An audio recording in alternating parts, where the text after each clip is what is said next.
മൂന്നാമത് Asian youth ഗെയിംസിന് ബഹ്റൈനിൽ സമാപനമായി. 63 സ്വർണവുമായി ചൈനയാണ് മെഡൽ പട്ടികയിൽ ഒന്നാമതെത്തിയത്. 13 സ്വർണവുമായി ചരിത്ര നേട്ടം സ്വന്തമാക്കിയ ഇന്ത്യ 6ാം സ്ഥാനത്ത് ഫിനിഷ് ചെയ്തു. 9 ദിവസം നീണ്ടുനിന്ന കൗമാര താരങ്ങളുടെ ഏഷ്യൻ ഗെയിംസിന് ഇന്നലെ ബഹ്റൈനിലെ ഖലീഫ സ്പോർട്സ് സിറ്റിയിലാണ് തിരശ്ശീല വീണത്. 23 വേദികളിലായി 45 രാജ്യങ്ങളിൽ നിന്ന് 8000-ലധികം അത്ലറ്റുകളാണ് മൂന്നാമത് ഏഷ്യൻ യൂത്ത് ഗെയിംസിന്റെ ഭാഗമായി മാറ്റുരച്ചത്.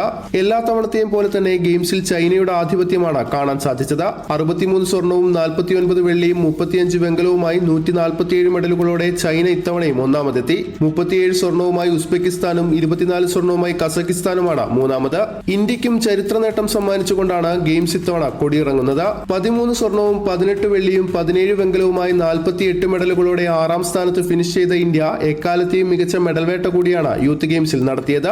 കബഡിയിലെ ഇരട്ട സ്വർണ്ണ നേട്ടത്തോടെ തുടങ്ങിയ ഇന്ത്യ ബോക്സിംഗിൽ 4 സ്വർണവും റെസ്ലിംഗിലും ബീച്ച് റെസ്ലിംഗിലും 3 വീതം സ്വർണവും വെയ്റ്റ് ലിഫ്റ്റിംഗിൽ 1 സ്വർണവും നേടി. സമാപന ചടങ്ങിനിടെ ഏഷ്യൻ യൂത്ത് ഗെയിംസിന്റെ 4ാം പതിപ്പിന്റെ വേദിയും പ്രഖ്യാപിച്ചു. 2029 നടക്കാനിരിക്കുന്ന 4ാമത് ഏഷ്യൻ യൂത്ത് ഗെയിംസിന് ഉസ്ബെക്കിസ്ഥാനിലെ താഷ്കന്റ് ആതിഥേയത്വം വഹിക്കും. Shefi Shajahan, media 1, Bahrain.